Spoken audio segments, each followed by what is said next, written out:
Baik, Assalamualaikum, salam sejahtera, salam GBN, salam Malaysia dan salam kuasa ketiga. Seperti biasa, jika audio jelas, bolehlah maklumkan kepada saya. Baik, hari ini saya hendak bertanyakan satu soalan khusus kepada penyokong UMNO dan Pakatan Harapan. Benarkah ada perjanjian rahsia antara Anwar, DAP dan Zahid? Spesifiknya Anwar, Kit Siang dan Zahid. Ya. Jadi mengapa saya bertanya sedemikian? Baik. Siapa tak kenal Lim Kit Siang? Lim Kit Siang sejak berdekad lamanya lantang bersuara, tidak serik bersuara untuk bongkarkan kepincangan dalam kerajaan dan kesalahan melibatkan pemimpin-pemimpin UMNO. Ya, tidak serik. Okey, masa zaman Tun dia ada banyak untuk nak kata. Masa zaman Tun Hussein On, Kit Siang ada banyak nak cakap. Masa zaman Pak Lah ada banyak nak cakap. Masa zaman Najib lagi banyak dia nak cakap. Masa zaman Muhyiddin lagi banyak lagi dia nak cakap. Kemudian tiba-tiba bila masuk babak Anwar, ada sesuatu tak kenal. Okey. Biasanya kalau mana-mana pemimpin UMNO buat kenyataan bodoh ataupun disyaki melakukan satu kesalahan dan perlu disiasat, Kit Siang ni very famous untuk beritahu kita buat RCI, kita buat siasatan.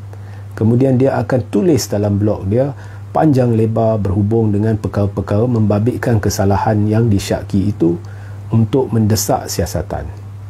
Memang hebat, lantang bersuara dan bercerita banyak dalam blog dia. Saya nak tanya Lim Kit Siang satu soalan. Okey. Kenapa isu LCS yang terang di depan mata ada sesuatu tak kena, anda diam? Kenapa? Ya, cuba fikir ya. Pakatan Harapan sebenarnya telah membeli undi, bukan yang ni saya cerita bukan pasal duit tau. Beli undi dengan janji palsu, kononnya banyak kesalahan akan disiasat. Rafizi Ramli membongkarkan perkara-perkara dan dokumentasi berkaitan LCS yang mencadangkan penglibatan secara terus Zahid dalam skandal berkenaan, khususnya dalam perolehan dengan cara yang tidak elok.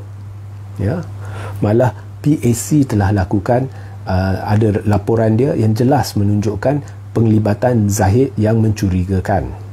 Ya, jadi benda ni memang siasatan asas dia sudah ada, bukti asas dia sudah ada, malah sudah dibayangkan Zahid terlibat oleh Rafizi dan oleh Anwar sendiri. Ya. Tetapi selepas pilihan raya umum ke-15, isu LCS didiamkan. Zahid bukan tidak disiasat, dia terus dinaikkan jadi timbalan Perdana Menteri walaupun berdepan 47 pertuduhan jenayah. Saya nak bertanya, Kit Siang ni ada banyak nak cerita baru-baru ni. Kenapa tak persoal Anwar berhubung kelantikan Zahid? Mengapa tak desak Anwar berhubung siasatan terhadap Zahid berhubung isu LCS?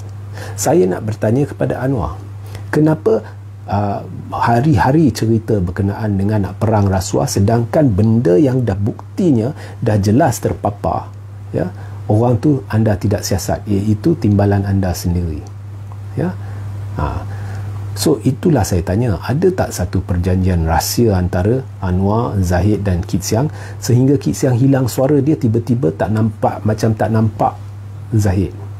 Ya, tiba-tiba tak nampak Anwar lantik Zahid walaupun berdepan 47 pertuduhan jenayah. Tiba-tiba tak nampak Anwar tak siasat, tak tekan untuk siasatan terhadap Zahid walaupun Zahid dikaitkan dengan skandal LCS. Ya, tiba-tiba Anwar tak sebut pasal Pandora Papers walaupun Pandora Papers dijadikan satu bahan untuk menarik pengundi sebelum PRU 15, ya. Mereka beli undi gunakan Pandora Paper, mereka beli undi gunakan skandal LCS, pelbagai pembongkaran ya, dibuat. Tetapi selepas pilihan raya, orang yang terbeli dengan penipuan ini sudah kena getah. Jadi di manakah suara Kit Siang dalam babak ni? Okey, baru-baru ini Kit Siang mempertikaikan ya desakan agar Najib diampunkan. Okey. Pertama sekali, saya kalau secara perintah Najib diampunkan, tetapi apa pun ini adalah maaf ya ada gangguan. Ini adalah hak Najib untuk memohon. Ini adalah hak Najib untuk memohon menurut perlembagaan, dan ianya hak budi bicara mutlak yang di-Pertuan Agong sama ada nak beri pengampunan ke tidak. Ya, walaupun secara peribadi saya rasa tidak logik. Tak sampai 8 bulan diampunkan orang yang terlibat dalam skandal antara terbesar di dunia dan masih berdepan dengan kes-kes mahkamah, diampunkan. Saya rasa tak logik. Ya. Tetapi apa pun, Kit Siang beria-ia hendak nak pertikai ya, permohonan pengampunan Najib ataupun desakan UMNO agar Najib diampunkan, sedangkan dia lupa nak pertikaikan orang yang lah ni duduk dalam kedudukan nombor 2 dalam kerajaan. Buat apa nak pertikai seorang yang sudah pun menjalani hukuman penjara, sedang menjalani hukuman penjara, sedangkan ada seorang tu duduk bebas sekarang yang terpalit dengan atau disyaki terlibat dalam rasuah dan disyaki terlibat dalam skandal LCS dan isu Pandora Paper, tetapi duduk dalam nombor jawatan kedua tertinggi dalam kerajaan sebagai orang bebas, sebagai orang yang cukup berkuasa.